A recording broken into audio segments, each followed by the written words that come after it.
Assalamualaikum warahmatullahi wabarakatuh. Selamat pagi, selamat siang, selamat malam, selamat sore juga.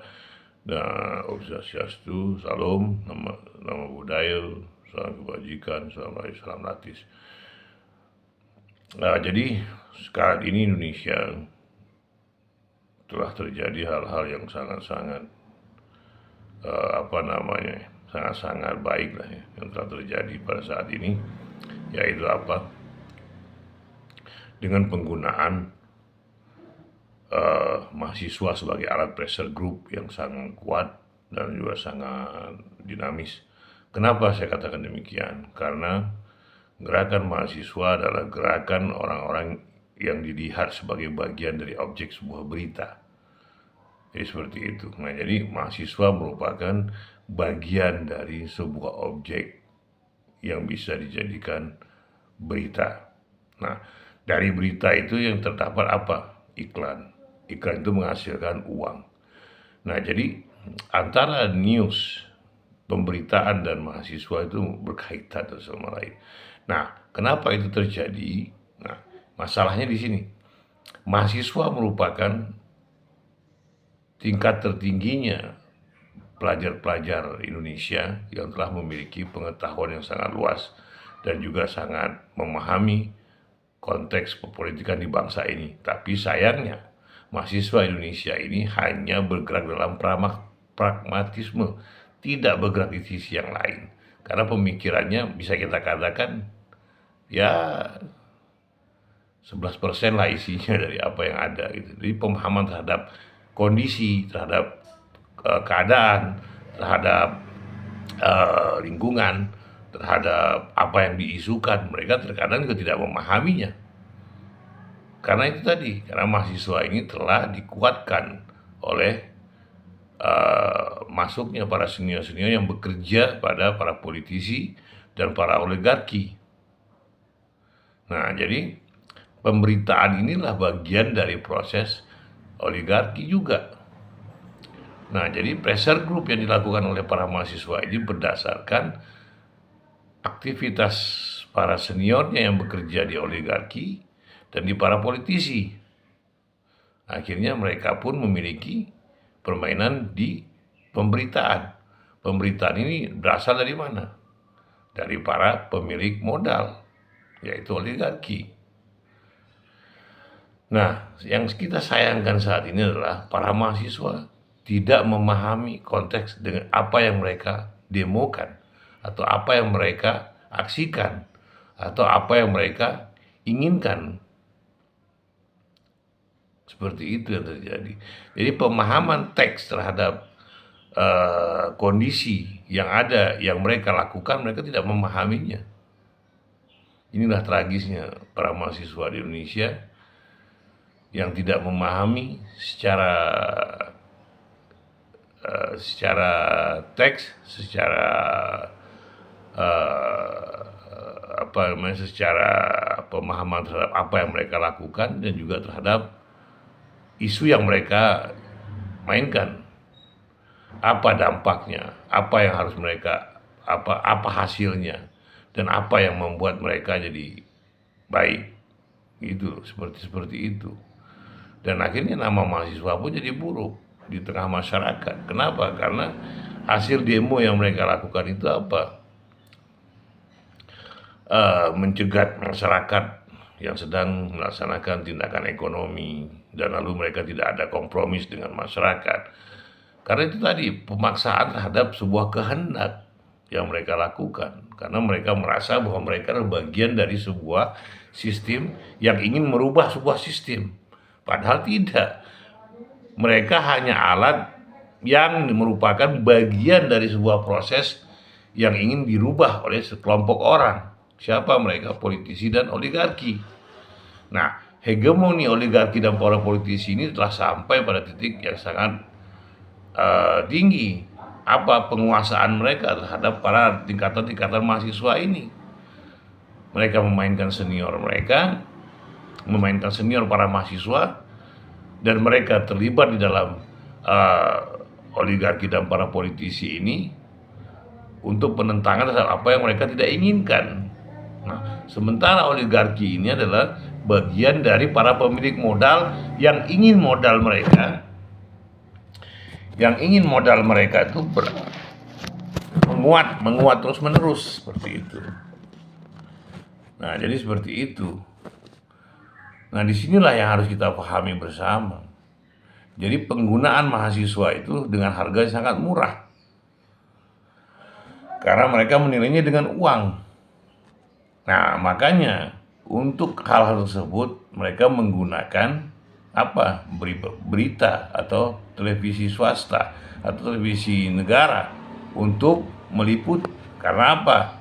Yang dari hasil peliputan ini mereka mendapatkan iklan, apalagi breaking news, sangat besar pendapatan itu. Tapi apa yang terjadi para mahasiswa? Mahasiswa akan tetap seperti biasa. Mereka tidak pernah dihargai, kecuali para pimpinan-pimpinan yang menggerakkan aksi. Mereka akan diangkat menjadi bagian dari para politisi, atau bekerja dengan para politisi, bekerja dengan para oligarki. Sementara yang lainnya tidak dapat apa-apa, hanya capek, lelah, dan tidak mengerti dengan apa yang mereka lakukan. Jadi inilah pembiasaan mahasiswa yang terjadi di Indonesia ini saat ini.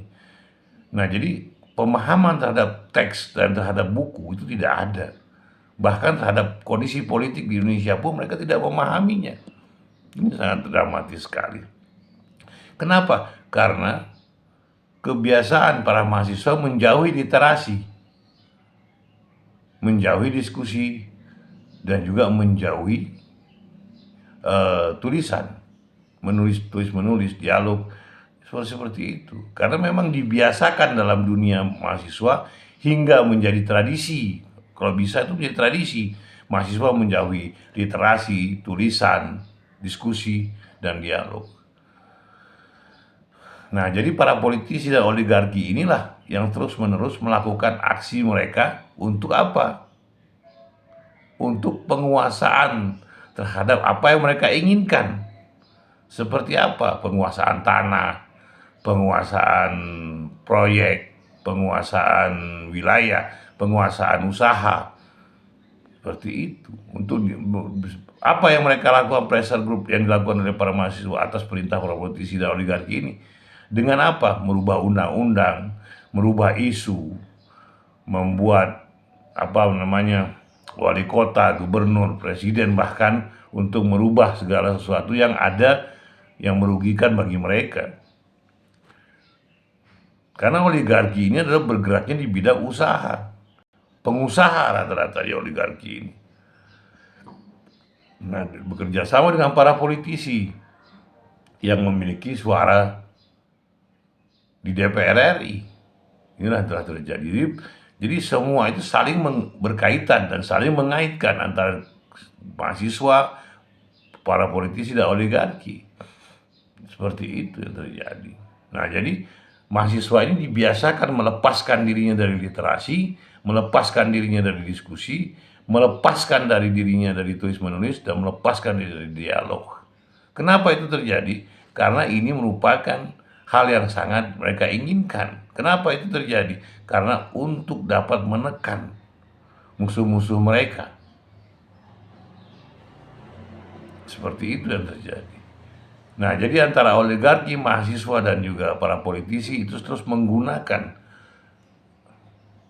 pressure group ini sebagai alat untuk menghasilkan keinginan atau ide mereka untuk mendapatkan keuntungan dari apa yang mereka lakukan. Seperti itu. Nah, bagaimana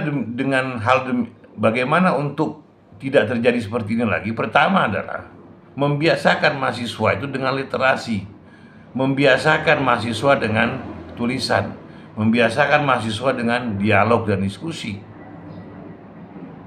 Seperti itu.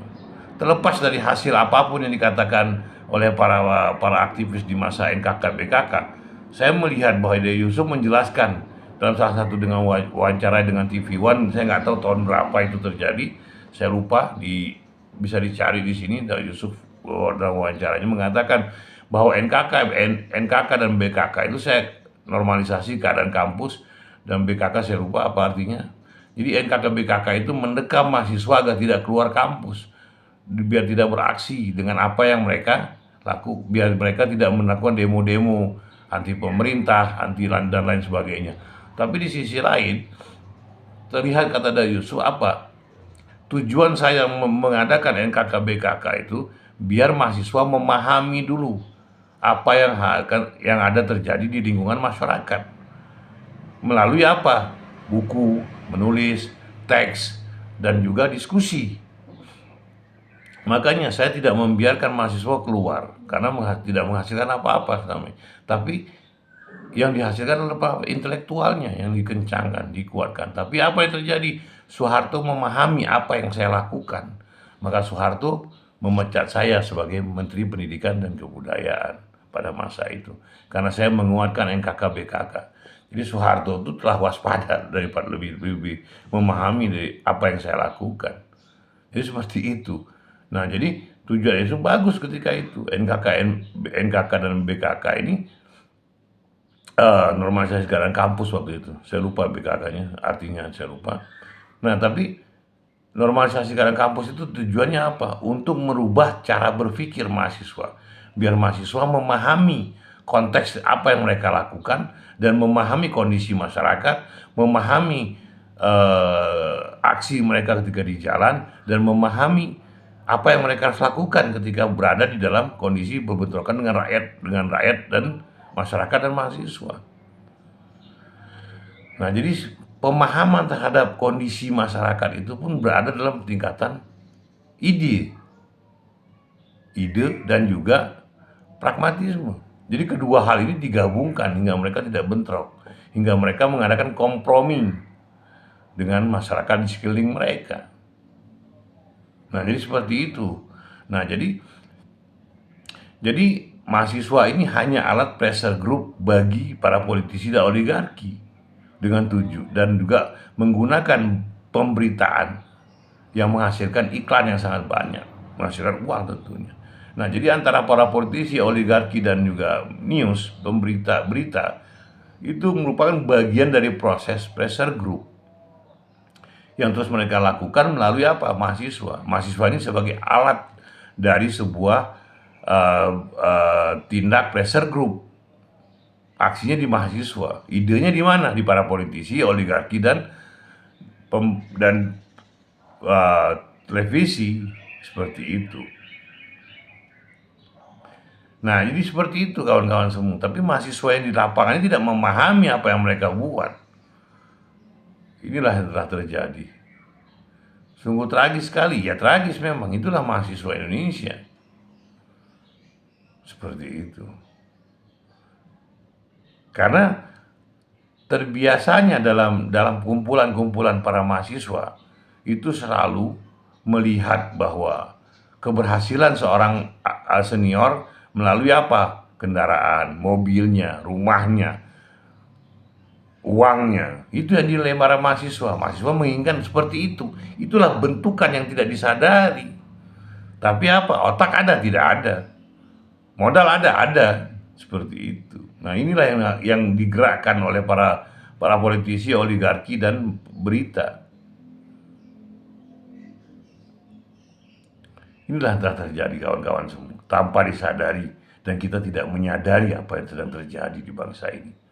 Sementara mahasiswa merupakan harapan dari generasi menggantikan para politisi setelah ini. Tapi apa yang terjadi? Mereka memiliki bahkan hampir 0% dari otak mereka itu tidak berisi. Karena apa? Bentuknya pragmatisme. Yang mereka lakukan adalah apa yang mereka bawa, apa yang mereka isukan, itulah yang mereka menekan kepada para orang-orang yang mereka pressure group. Mereka pressure dengan kekuatan penuh para mahasiswa. Untuk apa? Untuk menghasilkan sesuatu hal yang baru. Untuk merubah undang-undang, untuk merubah pola pikir, untuk merubah segala bentuk keinginan dari para politisi dan oligarki. Ini sangat tragis sekali. Ya, demikianlah teman-teman semua, bahwa tingkat intelektual mahasiswa di Indonesia ini sangat-sangat jelek sekali, bahkan termasuk tidak semua ya, tapi sebagian besar, mayoritas 60% lah dari apa yang ada di tingkatan mahasiswa ini tidak punya pemikiran yang jelas karena mereka menjauhi diri dari literasi, menjauhi diri dari diskusi, menjauhi diri dari dialog dan tulis menulis. Jadi demikianlah teman-teman semua, bahwa pemanfaatan oleh para politisi, oligarki dan juga berita tentang peliputan yang mereka lakukan terhadap pressure group yang mereka lakukan untuk lawan-lawannya sangat-sangat hampir berhasil, tapi kebanyakan tidak berhasil. Demikianlah teman-teman semua. Jadi antara para politisi, oligarki dan juga mahasiswa merupakan sebuah kesatuan yang tidak bisa terlepas lagi, karena ini telah dibuat dan dibudayakan dalam bentuk aksi. Ini terus dibudayakan hingga masyarakat tidak sadar bahwa mahasiswa ini sebagai alat, tapi terkadang mahasiswa melihat masyarakat melihat bahwa mahasiswa bagian dari apa agen of change atau agen perubahan. Saya tidak melihat itu terjadi. Nah, demikianlah teman-teman semua. Maka marilah para mahasiswa untuk bergerak dalam dunia literasi, buku, bacaan, dan juga menulis, diskusi, dan dialog. Untuk tujuan apa? Mempertajam cara berpikir kita untuk memahami apa yang sedang kita lakukan. Minimal untuk diri kita lah, jangan buat orang lain. Demikianlah teman-teman semua. Jadi antara para politisi, oligarki, dan mahasiswa merupakan bentuk yang telah dibudayakan dalam sebuah aksi. Itu dimulai dari tahun 65 hingga saat ini. Dan dibentuk dan dikuatkan dalam Orde Baru, dan lalu juga dikuatkan lagi di masa saat ini. Demikianlah teman-teman semua, bahwa apapun yang mereka lakukan itu merupakan kesia-siaan tanpa ada pemikiran yang jelas dari para mahasiswa. Demikianlah teman-teman semua. Jadi antara oligarki, para politisi, dan mahasiswa merupakan aksi-aksi yang dibuat dan dibentuk dan lewat berita dikuatkan bahwa seolah mereka membantu masyarakat, membantu rakyat, dan menggerakkan sebuah perubahan yang ada di dalam masyarakat. Padahal di belakang mereka ada para politisi dan juga para senior mereka, para politisi, oligarki, dan para pemberitaan news. Demikianlah teman-teman semua atas apa yang saya sampaikan. Terima kasih atas perhatiannya. Assalamualaikum warahmatullahi wabarakatuh. Selamat malam, selamat pagi, selamat siang, selamat sore. Salam, Om Swastiastu, Namo Buddhaya, salam kebajikan, salam rahayu, salam latis. Ciao.